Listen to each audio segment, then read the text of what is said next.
Hello students, welcome once again to this channel.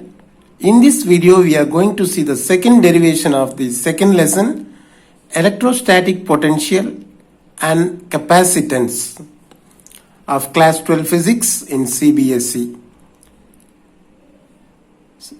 Don't forget to subscribe this channel, share it with your friends and relatives and click the bell icon so that you get more notifications as and when we upload new videos.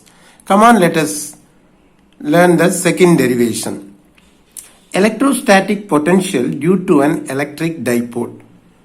The question may be asked in this way: derive an expression for the electrostatic potential at any point at distance or from the center of a dipole. Now let us have a close look at the diagram. Here is the dipole AB, and minus Q is located at A and plus Q is located at B, and they are separated by a small distance 2A, and O is the center of the dipole. So from A to O the distance is small a, and O to B the distance is small a. Now let us join A and P, and before that this point P is neither located at the axial line nor it is located at the equatorial line, but it is located at any arbitrary point. So join AP, join OP and join BP. Now here an angle is formed, theta, in between these two lines. And again, what about this angle? You might have studied about the straight angle. What do you mean by straight angle? Straight angle is nothing but the angle which is formed on a straight line.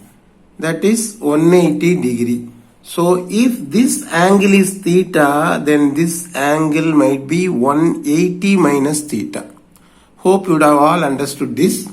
And next thing is, what if this point P lies on the same axial line at the side of this P?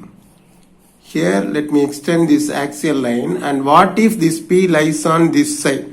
I mean this line rotates like this and comes this way, then the angle will become 0, isn't it? Similarly, what if this point P lies on the same axial line at the side of this A? Now what will happen? This line will come all the way like this and it will become like. Now what will happen to the angle? It becomes 180 degree. What if this point P lies on the equatorial line? Then this angle will become like this, isn't it? 90 degree. So you need to keep all these things in mind. These things will help to derive the equation.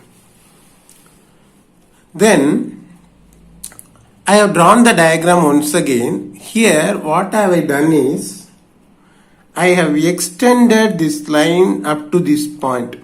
Let me call this point as M, and let me draw a perpendicular line which meets at A. Similarly, from this point N, let me draw a perpendicular line to this point B. And here there is an angle theta. So this angle is opposite to this. So this is also theta. Now OP is small r, then AP is R1 and BP is R2. Now what we are going to do is, we are going to find out the expression for MO and ON. For that, first let us take the triangle AOM. In triangle AOM, cos theta is equal to adjacent side by hypotenuse. What is the adjacent side for this theta? This MO. Then what about its hypotenuse? AO. So MO by AO. Then what will happen? This AO is nothing but what? Small a. So cos theta is equal to MO by A. So in the next step, A may go this side. So A cos theta is equal to MO. Now here we have got that. So we get A cos theta is equal to MO. Similarly in triangle BON, cos theta is equal to adjacent side by hypotenuse. Now see the diagram. Where is BON? BON. To this angle the adjacent side is ON and the hypotenuse is BO. So here also we get cos theta is equal to ON by BO. BO is nothing but small a. In the next step A goes this side. A cos theta is equal to ON. Again, potential at P due to charge plus Q, that is VB is equal to 1 by 4 pi epsilon naught Q by R2. How do we get this expression? The general expression for potential is V is equal to 1 by 4 pi epsilon naught Q by R. So here plus Q, so I have put Q, and here the distance is R2. Similarly for potential at P due to charge minus Q is, this minus Q is located at A, so VA is equal to 1 by 4 pi epsilon naught minus Q by that distance is R1. So we get VA is equal to minus 1 by 4 pi epsilon naught Q by R1. So the net potential at P is V is equal to VB plus VA. Here I have written VB plus VA instead of VA plus VB because this VB has got plus value and VA has got minus value. So for convenience sake I have written. So I have substituted the expressions and here plus into minus minus, and in the next step I have taken this 1 by 4 pi epsilon naught common. So I get this expression. Again, so in here I have taken the Q also out as it is common to these two terms. Let this equation be equation number 1. Now R1 is equal to AP. Now let us have a look at the diagram so that you can have a better understanding. See this diagram. Here this AP is equal to MP. This distance and this distance are equal. So R1 is equal to AP we can write. AP is equal to MP we can write. MP can be written as MO plus OP. For MO we have the expression and for OP we can write R.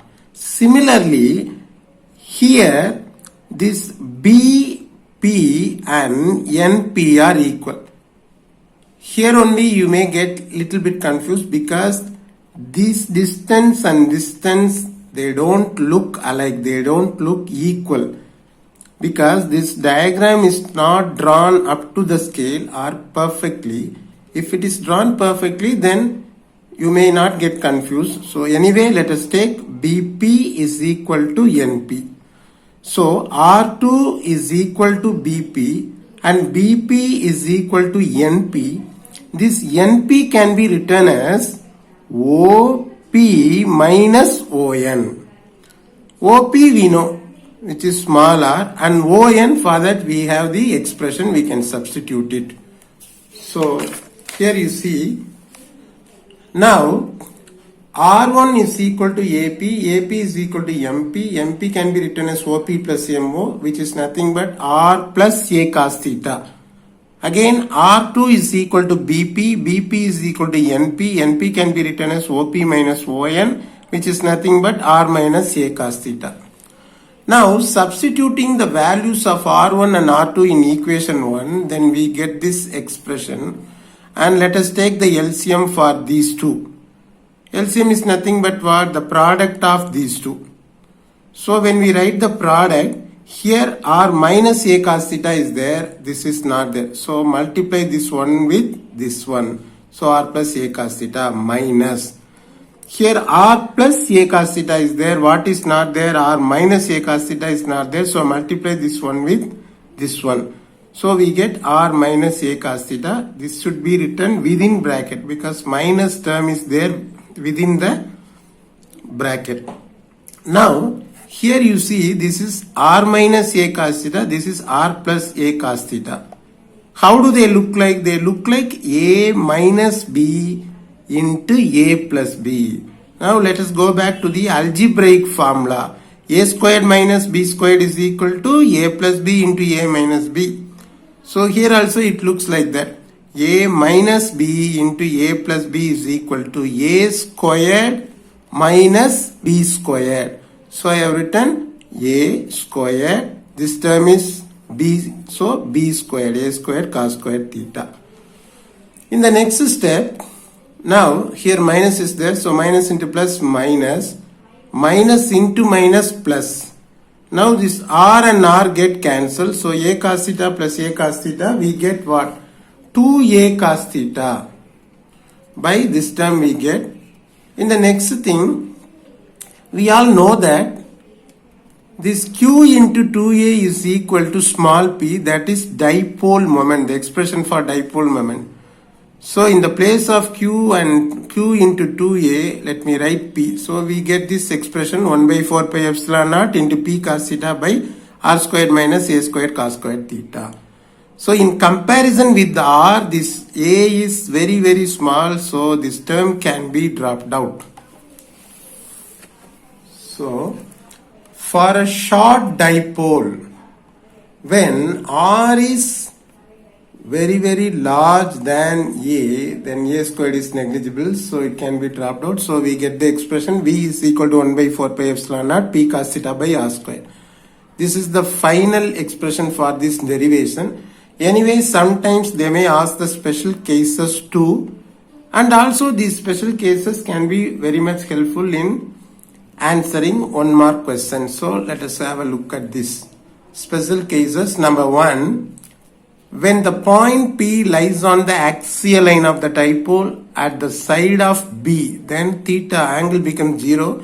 So V is equal to 1 by 4 pi epsilon naught P cos 0 by r square. Cos 0 value is 1. So we get the expression V is equal to 1 by 4 pi epsilon naught P by r square. Next.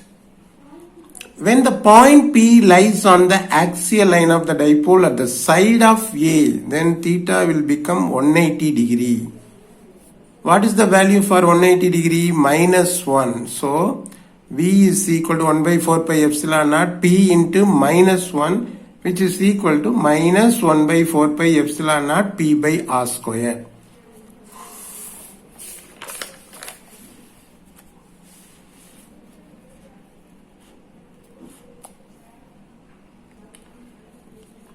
When the point P lies on the equatorial line of the dipole, then the angle theta will be 90 degree. So V is equal to 1 by 4 pi epsilon naught P cos 90 degree by r square. The value of cos 90 is 0. So altogether this term becomes 0. Then the potential becomes 0 at the point which lies on the equatorial line. So with this derivation has come to an end. Let us learn another derivation in the next video. Like, share and comment and subscribe our channel and click the bell button for more videos. Thank you.